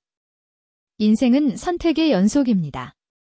눈앞의 달콤한 유혹에 흔들리지 않고 올바른 길을 선택하는 지혜, 그리고 미래를 내다보는 현명한 판단이야말로 후회 없는 삶을 살아가는 가장 중요한 가치일 것입니다. 지혜로운 선택을 하십시오. 옛날 아주 먼 옛날 조선의 수도 한양은 웅장한 성곽으로 둘러싸여 있었습니다. 성곽 아래에는 기와지붕을 얹은 가옥들이 옹기종기 모여 마을을 이루고 있었습니다. 저 멀리 숭례문의 웅장한 모습이 보입니다. 그 좁다란 골목길, 낡았지만 단아한 서재 탁현재라는 작은 현판이 걸린 집이 있었습니다. 탁현재의 마당은 작고 아담했지만 깨끗하게 정돈되어 있었습니다. 햇살이 따스하게 마당을 비추고 있습니다. 서재 안, 책상에 기대어 앉아있는 김성열이라는 젊은 선비가 있었습니다. 그는 몰락한 명문가의 마지막 희망이었습니다. 김성열은 과거 급제를 통해 흐릿해진 가문의 영광을 되찾고 굶주린 어머니와 아내를 부끄럽지 않게 하겠다고 굳게 맹세했습니다. 그의 눈빛은 강렬하게 타오르고 있었습니다. 성균관 유생들과 밤낮으로 치열하게 경전을 탐구하고 시를 읊었습니다. 그의 서재에는 책들이 가득 쌓여 있었습니다. 하지만 어찌 된 일인지 몇 년이 지나도록 그의 이름은 과거 합격자 명단에 오르지 못했습니다. 그는 깊은 고민에 잠겼습니다. 고향 강릉 오죽헌의 풍경이 떠올랐습니다. 정갈한 툇마루, 마당 가득 피어있던 붉은 배롱나무 꽃, 그리고 해맑은 눈으로 자신을 바라보던 아내 박씨 부인의 모습은 꿈속에서도 아른거렸습니다. 그는 아내를 그리워했습니다. 특히 어머니의 병환이 깊어지고 있다는 소식을 고향에서 전해 들을 때면 당장이라도 보찜을 싸서 달려가고 싶은 마음이 간절했습니다. 그의 마음은 무겁게 짓눌렸습니다. 하지만 반드시 과거에 급제하여 이름을 드높이기 전에는 고향에 돌아가지 않겠다는 스스로와의 약속은 굳건했습니다. 그는 그리움과 외로움을 애써 감내하며 묵묵히 붓을 잡았습니다. 그의 어깨는 무겁게 처져 있었습니다. 봄볕이 따스하게 내리쬐는 어느 날 오후, 책상에 엎드려 졸던 김선비는 문득 심장이 쿵 내려앉는 듯한 불안감에 눈을 떴습니다. 창밖에는 뻐꾸기 울음소리가 처량하게 울려 퍼지고 있었습니다. 뻐꾹, 뻐꾹. 견딜 수 없는 고독감과 고향에 대한 사무치는 그리움이 파도처럼 밀려왔습니다. 그의 눈가는 촉촉해졌습니다. 더 이상 붓을 잡고 책상에 앉아있을 기력이 남아있지 않았습니다. 그는 자리에서 일어섰습니다. 결국 김선비는 무거운 마음으로 보찜을 꾸렸습니다. 옷가지와 책 몇 권을 챙겨 넣었습니다. 이번에는 기필코 아내의 얼굴을 보고 돌아오리라 굳게 다짐하며 그는 탁현재를 나섰습니다. 한양을 떠나 험난한 대관령 고갯길로 향했습니다. 그의 발걸음은 무거웠지만 희망을 품고 있었습니다. 휘영청 밝은 보름달이 뜬 밤, 험준하기로 이름난 대관령은 칠흑 같은 어둠에 잠겨 있었습니다. 나무 그림자가 길게 드리워져 있었습니다. 칼바람은 옷깃을 파고들고 짐승의 울음소리가 간헐적으로 들려왔습니다. 컹컹, 어흥. 호랑이라도 나타나면 어쩌나 불안한 마음에 김선비는 허리춤에 찬 칼을 움켜쥐었습니다. 그의 손은 차가워졌습니다. 고개를 몇 번이나 넘었을까 숨이 턱 끝까지 차오르고 다리는 천근만근 무거워졌습니다. 이마에는 땀방울이 송골송골 맺혔습니다. 오늘 안에 고개를 넘을 수 있을까 점점 불안감이 엄습해 올 때 저 멀리 어둠 속에서 반딧불처럼 깜빡이는 불빛이 그의 눈길을 사로잡았습니다. 자세히 보니 고갯길 중턱에 작고 허름한 주막 한 채가 외로이 불을 밝히고 있었습니다. 희미한 불빛이 어둠 속에서 깜빡였습니다. 뜻밖의 발견에 김선비는 마치 사막에서 오아시스를 발견한 듯 기쁜 마음으로 주막으로 발걸음을 옮겼습니다. 그의 발걸음이 빨라졌습니다. 객이 오셨네. 어서 들어오시구려. 이 밤에 어딜 그리 바삐 가시는가? 주막 문을 열고 들어서자 인자한 미소를 머금은 여주인 최씨 부인이 반갑게 맞이했습니다. 따뜻한 목소리가 귓가에 울렸습니다. 나이는 40대 중반쯤 되어 보였지만 뽀얀 피부와 맑은 눈은 20대 아가씨처럼 앳되어 보였습니다. 그녀의 미소는 따뜻했습니다. 험한 대관령 길을 홀로 넘으시다니 얼마나 고생이 많으셨습니까? 어서 이 따뜻한 방으로 드십시오. 몸이라도 녹이셔야지요. 최씨 부인의 따뜻한 말 한마디에 김선비는 얼었던 몸과 마음이 사르르 녹는 듯했습니다. 그의 얼굴에 옅은 미소가 번졌습니다. 주막은 비록 낡고 허름했지만 구들장 밑에서 올라오는 훈훈한 온기와 은은한 야생화 향기가 가득했습니다. 방 안은 아늑했습니다. 벽 한쪽에는 낡은 병풍이 둘러쳐져 있었고 노쇠 촛대 위에는 촛불이 은은하게 빛나고 있었습니다. 촛불은 조용히 타오르고 있었습니다. 최씨 부인은 손수 따뜻한 술 한 상과 푸짐한 안주를 내어주었고 김선비는 아랫목에 앉아 긴 여정에 지친 몸을 편안히 누일 수 있었습니다. 술잔이 따뜻하게 손을 녹였습니다. 밤이 깊어갈수록 김선비는 묘한 기분에 사로잡혔습니다. 술기운이 은근하게 올라왔습니다. 최씨 부인은 밤이 늦도록 잠자리에 들지 않고 묵묵히 술 시중을 들었습니다. 그녀의 눈빛은 어딘가 슬퍼 보였습니다. 술잔을 기울일 때마다 최씨 부인의 뽀얀 얼굴은 촛불 아래 더욱 붉게 물들었고 깊고 슬픈 눈빛은 밤하늘의 별처럼 빛났습니다. 그녀의 눈동자는 깊고 어두웠습니다. 부드러운 목소리와 섬섬옥수로 술잔을 채워주는 모습은 김선비의 마음을 자꾸만 흔들었습니다. 그는 최씨 부인에게 눈길이 자꾸 갔습니다. 오랜 금욕 생활에 지쳐있던 김선비는 순간적으로 해서는 안 될 위험한 상상에 빠져들기도 했습니다. 그의 얼굴이 살짝 붉어졌습니다. 그러나 이내 정신을 차리고 고향에 두고 온 아내 박씨 부인의 해맑은 웃음과 순수한 눈빛을 떠올리며 흐트러진 마음을 다잡았습니다. 그는 고개를 저었습니다. 나는 아내가 있는 몸이다. 부인을 실망시켜서는 안 된다. 김선비는 술잔을 내려놓고 헛기침을 했습니다. 나그네 염치불고하고 부탁 하나만 들어주시겠습니까? 혹시 불편하시다면 김선비는 의아한 눈빛으로 최씨 부인을 바라보았습니다. 그녀의 얼굴은 붉어져 있었습니다. 오늘 밤 저를 품에 안아주시면 안 될까요? 외로운 밤입니다. 최씨 부인의 입술은 가늘게 떨리고 있었습니다. 애처로운 눈빛은 간절함을 넘어 마치 마지막 희망을 붙잡으려는 듯 애원하는 것 같았습니다. 그녀의 눈에서 눈물이 핑 돌았습니다. 최씨 부인의 갑작스러운 고백에 김선비는 숨을 멈춘 듯 굳어버렸습니다. 그의 심장이 쿵쾅거렸습니다. 뇌리에는 주역의 구절과 성현의 가르침이 번개처럼 스쳐 지나갔습니다. 군자는 그러나 동시에 마음 한구석에서는 격렬하게 요동치는 욕망 또한 느꼈습니다. 그는 갈등했습니다. 차가운 이성과 뜨거운 욕망 사이에서 갈등하던 김선비는 마침내 이성의 끈을 놓지 않기로 결심했습니다. 그는 심호흡을 했습니다. 부인, 죄송합니다. 저는 곧 고향에 있는 아내를 만나러 갈 몸입니다. 부인의 마음은 감사하나 부인의 청을 차마 들어드릴 수는 없습니다. 부디 제 부족한 마음을 너그러이 헤아려 주십시오. 저 떠나야 합니다. 최씨 부인은 김선비의 단호한 거절에 뺨을 붉히며 슬픈 표정을 지었습니다. 그녀의 눈빛은 금방이라도 눈물을 쏟을 듯 했습니다. 애써 눈물을 참는 듯 가녀린 어깨를 떨며 고개를 떨구었습니다. 그녀는 깊은 슬픔에 잠겼습니다. 정녕 그러시다면 더 이상 강요하지 않겠습니다. 나그네의 뜻을 존중하겠습니다. 부디 편히 쉬십시오. 따뜻한 밤 보내시길 바랍니다. 최 씨 부인은 조용히 방문을 닫고 방을 나갔고 김선비는 무거운 마음과 함께 밀려오는 피로감에 깊은 잠에 빠져들었습니다. 그는 잠 못 이루는 밤을 보냈습니다. 다음 날 새벽, 닭 우는 소리에 잠에서 깬 김선비는 서둘러 보찜을 챙겨 주막을 나섰습니다. 꽃기호, 닭 울음소리가 새벽을 알렸습니다. 차가운 새벽 공기가 폐부 깊숙이 스며들었습니다.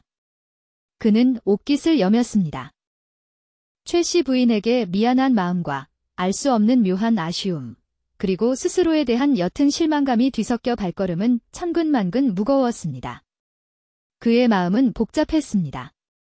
고향 강릉 오죽헌에 도착하자 아내 박 씨 부인이 맨발로 툇마루에서 뛰어나와 김선비를 뜨겁게 맞이했습니다. 그녀의 얼굴은 기쁨으로 가득 차 있었습니다. 낭군. 정말 오셨군요. 정말 꿈은 아니겠지요? 보고 싶었어요, 낭군. 얼마나 기다렸는지 몰라요. 아내의 눈가에는 기쁨의 눈물이 글썽거리고 있었습니다. 오랜만에 만난 아내는 여전히 해맑고 아름다웠습니다. 그녀의 미소는 햇살처럼 밝았습니다.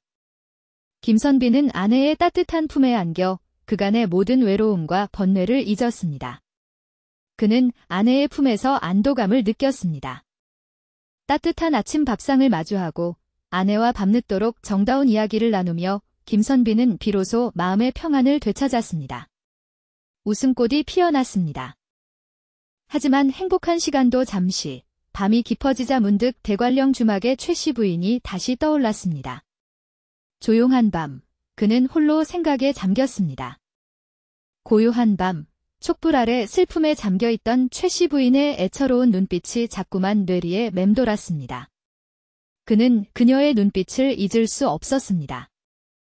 묘한 죄책감과 함께 지난밤 최 씨 부인의 간절한 유혹을 매몰차게 뿌리친 것이 과연 잘한 일이었을까 하는 의문이 마음속에서 떠나지 않았습니다.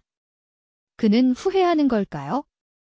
밤늦도록 잠 못 이루던 김선비는 결국 스스로의 마음을 확인하기 위해 다시 대관령 주막으로 돌아가기로 마음먹었습니다. 그는 결심했습니다. 혹시 부인이 무슨 곤경에 처한 것은 아닐까? 내가 너무 매정하게 대한 것은 아닐까? 온갖 걱정과 궁금증이 꼬리에 꼬리를 물고 이어졌습니다. 그는 불안했습니다. 다음 날, 김선비는 무거운 발걸음을 옮겨 다시 험준한 대관령 고갯길을 넘어 주막을 찾았습니다. 그는 다시 고갯길을 오르기 시작했습니다. 숨을 헐떡이며 주막 앞에 도착했지만 일인지 주막의 분위기는 어제와 완전히 딴판이었습니다. 주막은 텅 비어 있었습니다. 어제와 같은 따뜻한 미소는 온데간데 없이 사라지고 최 씨 부인은 얼음처럼 차가운 표정으로 김선비를 맞이했습니다. 그녀의 얼굴은 굳어 있었습니다. 웬일로 볼일이 있어 다시 오셨습니까? 나그네 무슨 볼일이라도 남았소? 싸늘하게 식어버린 말투에 김선비는 당황했습니다. 그는 말을 잃었습니다. 어제 저녁 애절하게 하룻밤을 애원하던 모습은 그림자조차 찾아볼 수 없었습니다. 그녀는 완전히 달라져 있었습니다. 마치 딴 사람처럼 변해버린 최 씨 부인의 모습에 김선비는 어찌할 바를 몰랐습니다. 그는 혼란스러웠습니다. 혹시 지난밤 저의 무례함 때문에 화가 나신 겁니까? 부인, 혹시 제가 지난밤 일은 이미 깨끗이 잊었습니다. 지난 일은 지난 일일 뿐입니다. 나그네께서도 더 이상 마음에 담아두실 필요 없습니다. 잊으십시오. 그리고 이제 저는 나그네와 하룻밤을 보낼 이유가 없습니다. 더 이상 볼 일은 없으시겠지요? 이유가 없다니, 그게 대체 무슨 말씀이시오? 어찌 이렇게 차갑게 대하시는 겁니까?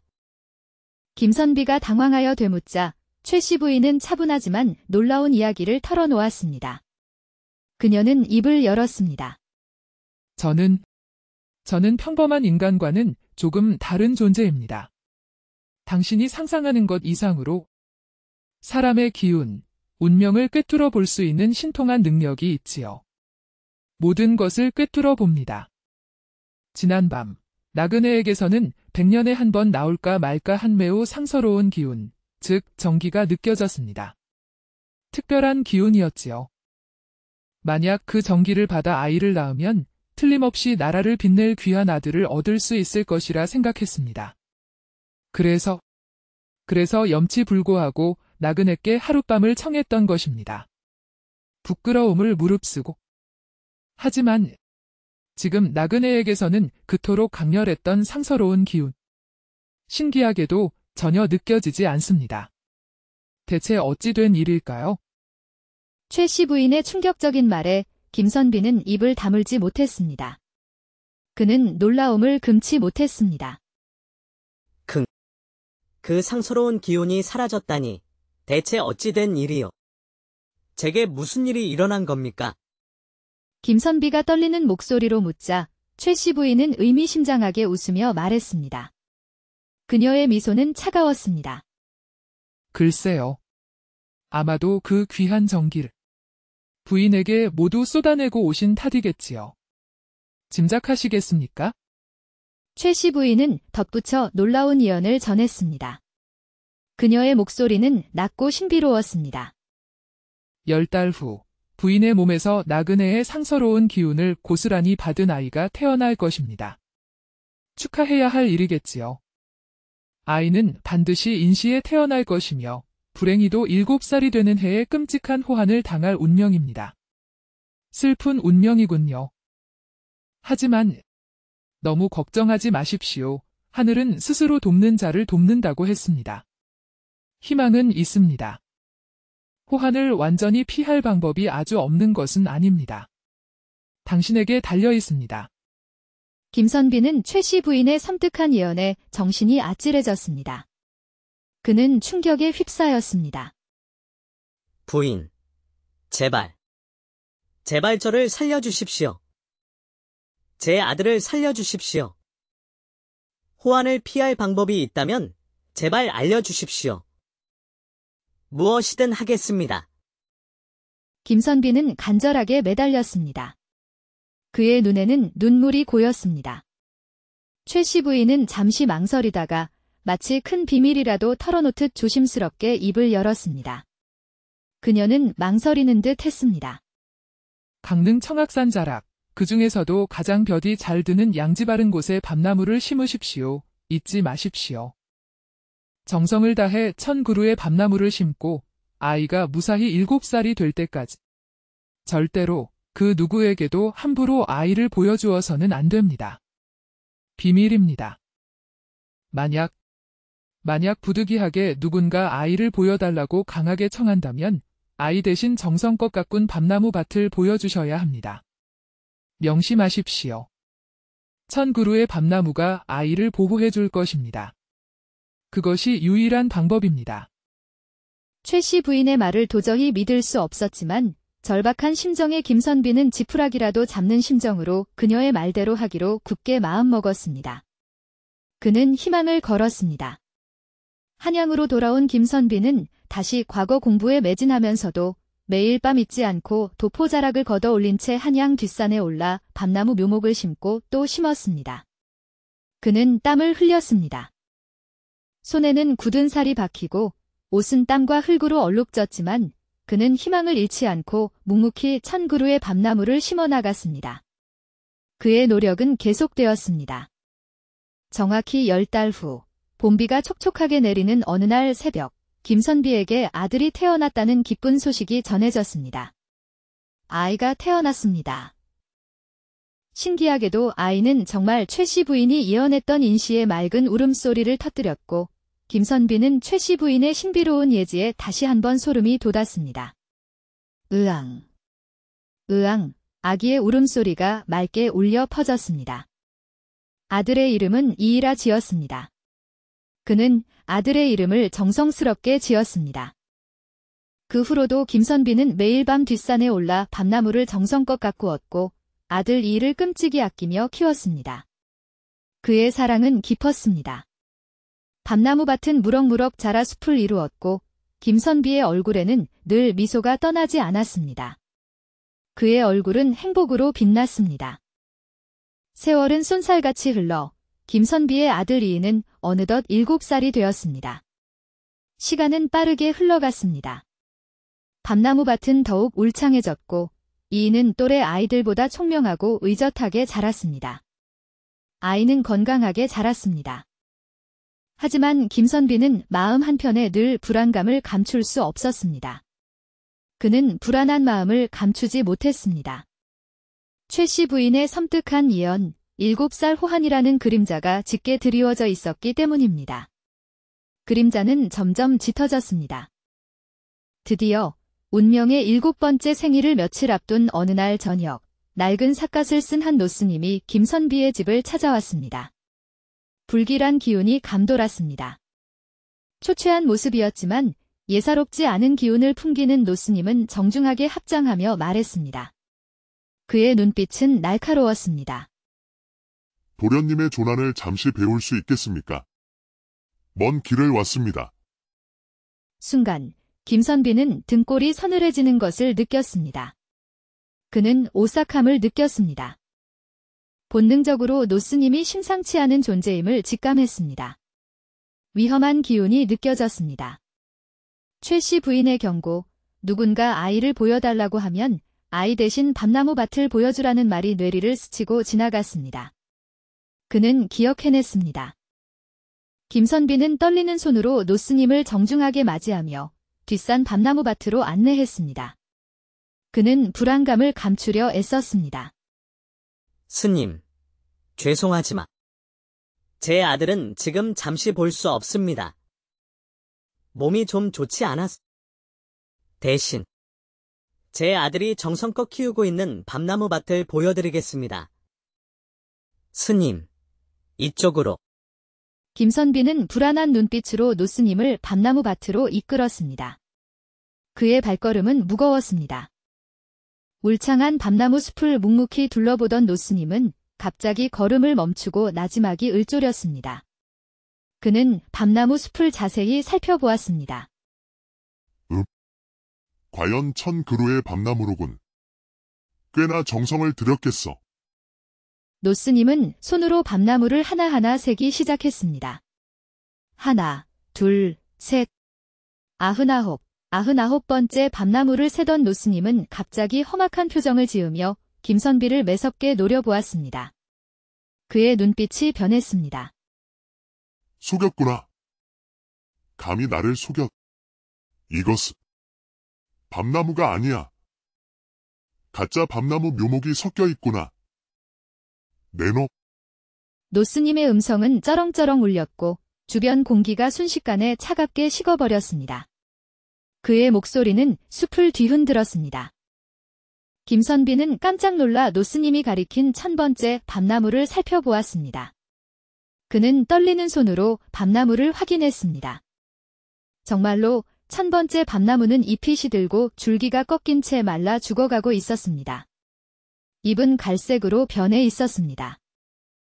자세히 보니 밤나무 묘목이 아닌 엉뚱한 잡목이 심어져 있었습니다. 분명히 밤나무라고 생각했는데 대체 어찌 된 일일까? 그는 혼란에 빠졌습니다. 바로 그 순간 노스님의 눈이 핏빛으로 붉게 충혈되며 섬뜩한 기운을 뿜어냈습니다. 붉은 눈빛이 번뜩였습니다. 아이는 어디 있느냐? 당장 아이를 내놓아라. 으르렁. 그렇지 않으면 내 놈과 내 아이 못 찢어 죽여버릴 것이다. 으아. 노스님의 얼굴은 일그러지고 입가에는 날카로운 송곳니가 삐져나왔습니다. 그의 모습은 흉측하게 변했습니다. 삿갓 아래 감춰져 있던 것은 인간의 탈을 쓴 흉악한 호랑이 요괴의 본 모습이었습니다. 드디어 최악의 순간이 닥쳐온 것입니다. 공포가 엄습했습니다. 절체절명의 위기, 김선비는 눈을 질끈 감았습니다. 이제 끝인가 그는 절망했습니다. 바로 그때 숲속 깊은 곳에서 맑고 청아한 여인의 목소리가 울려 퍼졌습니다. 아름다운 목소리가 숲을 울렸습니다. 흉악한 요괴야. 내 놈의 눈은 옹이구멍이냐. 어리석은 요괴 같으니. 눈을 크게 뜨고 다시 보아라. 똑똑히 보아라. 저기, 저 분홍빛 꽃을 피운 나무, 저것도 밤나무다. 자세히 살펴보거라. 노스님은 날카로운 송곳니를 드러낸 채 목소리가 들린 곳을 험악하게 쏘아보았습니다. 그는 분노했습니다. 산중턱, 깎아지른 듯한 절벽 위에 홀로 서 있는 아름들이 나무 한 그루. 연분홍빛 꽃망울을 활짝 터뜨린 채 달빛 아래 은은하게 빛나고 있었습니다. 나무는 신비롭게 빛났습니다. 노스님은 믿을 수 없다는 듯 눈을 부릅떴습니다. 그는 혼란스러워했습니다. 분명히 밤나무밭에는 밤나무가 1000그루 심어져 있었는데 어째서 저런 엉뚱한 나무가 섞여 있는 것이지? 그는 이해할 수 없었습니다. 혼란스러워하던 노스님은 마침내 깨달았습니다. 그는 깨달음을 얻었습니다. 저것은 나도 밤나무. 밤나무와 잎모양이 비슷하지만 꽃이 피는 그는 나도 밤나무임을 알아챘습니다. 크게 낭패한 노스님은 으르렁거리는 울음소리를 내며 순식간에 숲속으로 자취를 감추었습니다. 요괴는 사라졌습니다. 김선비는 그 자리에 정신을 잃고 쓰러졌다가 한참 만에 깨어났습니다. 그는 기절했었습니다. 온몸은 식은땀으로 젖어 있었고 다리는 풀려 제대로 서 있을 수조차 없었습니다. 그는 힘이 빠져 있었습니다. 다음 날 아침, 김선비는 집안의 귀한 물건들을 챙겨 다시 대관령 고갯길을 찾았습니다. 그는 다시 주막으로 향했습니다. 혹시나 하는 마음에 밤새도록 꿈속에서 아른거렸던 주막이 있던 자리에 도착했지만 주막은 온데간데 없이 사라지고 분홍빛 꽃을 피운 나도 밤나무 한 그루만이 덩그러니 서 있었습니다. 주막은 사라지고 없었습니다. 그제야 김선비는 모든 것을 깨달았습니다. 그는 모든 진실을 알게 되었습니다. 주막의 여주인 최씨 부인은 인간의 마음을 시험하는 대관령 산신령이었고 나도 밤나무는 아들 이를 호한으로부터 기적처럼 지켜준 수호신이었던 것입니다. 모든 것은 산신령의 뜻이었습니다. 산신령은 정절을 시험했고 나도 밤나무는 지혜를 시험했던 것입니다. 시험은 끝났습니다. 그 후 김선비의 아들 이인은 훗날 율곡이라는 이름으로 조선 최고의 성리학자이자 경세가 위대한 학자가 되었습니다. 그의 이름은 역사에 길이 남았습니다. 율곡이인은 어린 시절 강릉 오죽헌에서 나도 밤나무를 심고 가꾸며 자연과 더불어 성장했다고 합니다. 자연 속에서 그는 꿈을 키웠습니다. 이 이야기는 율곡이가 태어난 강릉 오죽헌의 아름다운 전설처럼 구전되어 내려오고 있다고 합니다. 전설은 영원히 이어질 것입니다. 김선비가 굳건한 절개를 지키고 산신령의 가르침을 잊지 않고 실천했기에 훗날 조선을 빛낸 위대한 학자 율곡이가 탄생할 수 있었던 것입니다. 그의 선택은 옳았습니다. 우리 또한 살아가면서 수많은 유혹과 선택의 기로에 놓이게 됩니다. 인생은 선택의 연속입니다. 눈앞의 달콤한 유혹에 흔들리지 않고 올바른 길을 선택하는 지혜, 그리고 미래를 내다보는 현명한 판단이야말로 후회 없는 삶을 살아가는 가장 중요한 가치일 것입니다. 지혜로운 선택을 하십시오. 옛날 아주 먼 옛날 조선의 수도 한양은 웅장한 성곽으로 둘러싸여 있었습니다. 성곽 아래에는 기와지붕을 얹은 가옥들이 옹기종기 모여 마을을 이루고 있었습니다. 저 멀리 숭례문의 웅장한 모습이 보입니다. 그 좁다란 골목길, 낡았지만 단아한 서재 탁현재라는 작은 현판이 걸린 집이 있었습니다. 탁현재의 마당은 작고 아담했지만 깨끗하게 정돈되어 있었습니다. 햇살이 따스하게 마당을 비추고 있습니다. 서재 안, 책상에 기대어 앉아있는 김성열이라는 젊은 선비가 있었습니다. 그는 몰락한 명문가의 마지막 희망이었습니다. 김성열은 과거 급제를 통해 흐릿해진 가문의 영광을 되찾고 굶주린 어머니와 아내를 부끄럽지 않게 하겠다고 굳게 맹세했습니다. 그의 눈빛은 강렬하게 타오르고 있었습니다. 성균관 유생들과 밤낮으로 치열하게 경전을 탐구하고 시를 읊었습니다. 그의 서재에는 책들이 가득 쌓여 있었습니다. 하지만 어찌 된 일인지 몇 년이 지나도록 그의 이름은 과거 합격자 명단에 오르지 못했습니다. 그는 깊은 고민에 잠겼습니다. 고향 강릉 오죽헌의 풍경이 떠올랐습니다. 정갈한 툇마루, 마당 가득 피어있던 붉은 배롱나무 꽃, 그리고 해맑은 눈으로 자신을 바라보던 아내 박씨 부인의 모습은 꿈속에서도 아른거렸습니다. 그는 아내를 그리워했습니다. 특히 어머니의 병환이 깊어지고 있다는 소식을 고향에서 전해 들을 때면 당장이라도 보찜을 싸서 달려가고 싶은 마음이 간절했습니다. 그의 마음은 무겁게 짓눌렸습니다. 하지만 반드시 과거에 급제하여 이름을 드높이기 전에는 고향에 돌아가지 않겠다는 스스로와의 약속은 굳건했습니다. 그는 그리움과 외로움을 애써 감내하며 묵묵히 붓을 잡았습니다. 그의 어깨는 무겁게 처져 있었습니다. 봄볕이 따스하게 내리쬐는 어느 날 오후, 책상에 엎드려 졸던 김선비는 문득 심장이 쿵 내려앉는 듯한 불안감에 눈을 떴습니다. 창밖에는 뻐꾸기 울음소리가 처량하게 울려 퍼지고 있었습니다. 뻐꾹, 뻐꾹. 견딜 수 없는 고독감과 고향에 대한 사무치는 그리움이 파도처럼 밀려왔습니다. 그의 눈가는 촉촉해졌습니다. 더 이상 붓을 잡고 책상에 앉아있을 기력이 남아있지 않았습니다. 그는 자리에서 일어섰습니다. 결국 김선비는 무거운 마음으로 보찜을 꾸렸습니다. 옷가지와 책 몇 권을 챙겨 넣었습니다. 이번에는 기필코 아내의 얼굴을 보고 돌아오리라 굳게 다짐하며 그는 탁현재를 나섰습니다. 한양을 떠나 험난한 대관령 고갯길로 향했습니다. 그의 발걸음은 무거웠지만 희망을 품고 있었습니다. 휘영청 밝은 보름달이 뜬 밤, 험준하기로 이름난 대관령은 칠흑 같은 어둠에 잠겨 있었습니다. 나무 그림자가 길게 드리워져 있었습니다. 칼바람은 옷깃을 파고들고 짐승의 울음소리가 간헐적으로 들려왔습니다. 컹컹, 어흥. 호랑이라도 나타나면 어쩌나 불안한 마음에 김선비는 허리춤에 찬 칼을 움켜쥐었습니다. 그의 손은 차가워졌습니다. 고개를 몇 번이나 넘었을까 숨이 턱끝까지 차오르고 다리는 천근만근 무거워졌습니다. 이마에는 땀방울이 송골송골 맺혔습니다. 오늘 안에 고개를 넘을 수 있을까 점점 불안감이 엄습해 올 때 저 멀리 어둠 속에서 반딧불처럼 깜빡이는 불빛이 그의 눈길을 사로잡았습니다.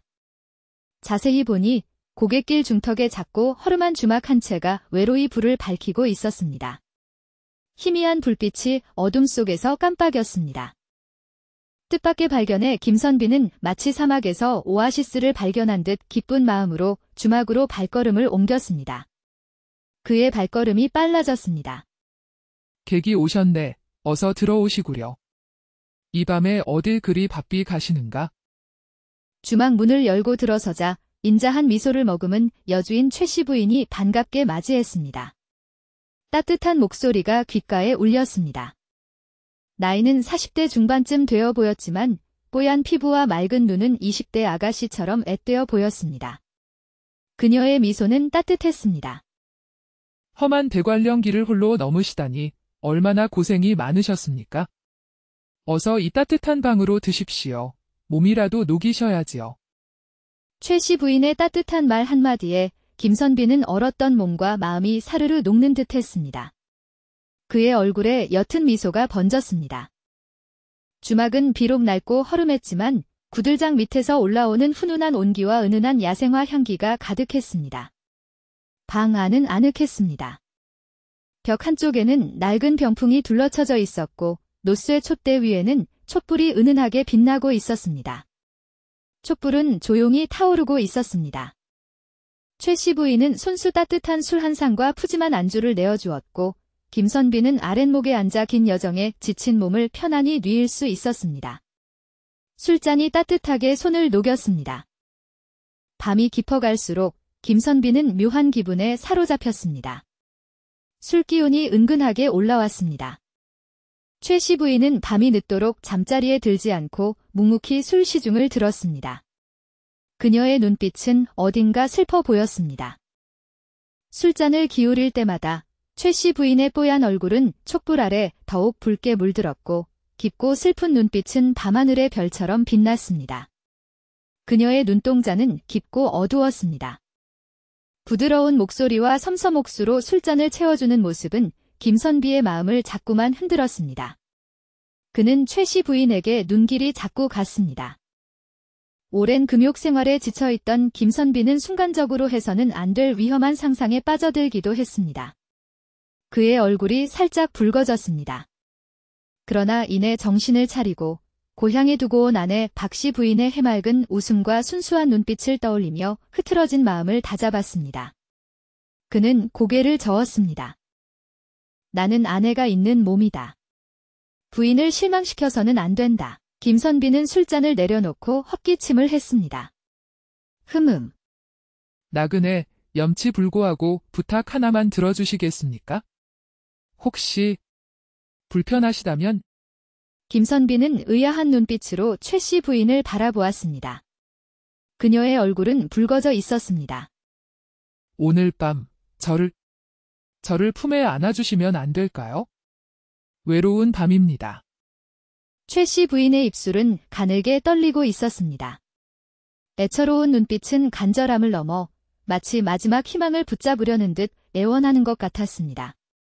그녀의 눈에서 눈물이 핑 돌았습니다. 최 씨 부인의 갑작스러운 고백에 김선비는 숨을 멈춘 듯 굳어버렸습니다. 그의 심장이 쿵쾅거렸습니다. 뇌리에는 주역의 구절과 성현의 가르침이 번개처럼 스쳐 지나갔습니다.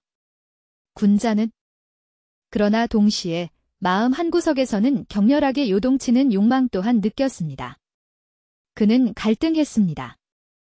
차가운 이성과 뜨거운 욕망 사이에서 갈등하던 김선비는 마침내 이성의 끈을 놓지 않기로 결심했습니다. 그는 심호흡을 했습니다.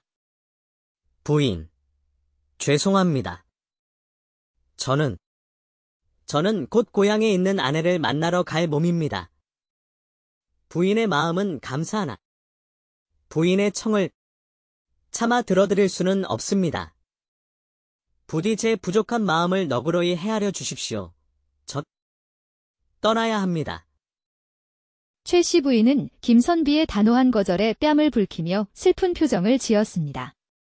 그녀의 눈빛은 금방이라도 눈물을 쏟을 듯 했습니다.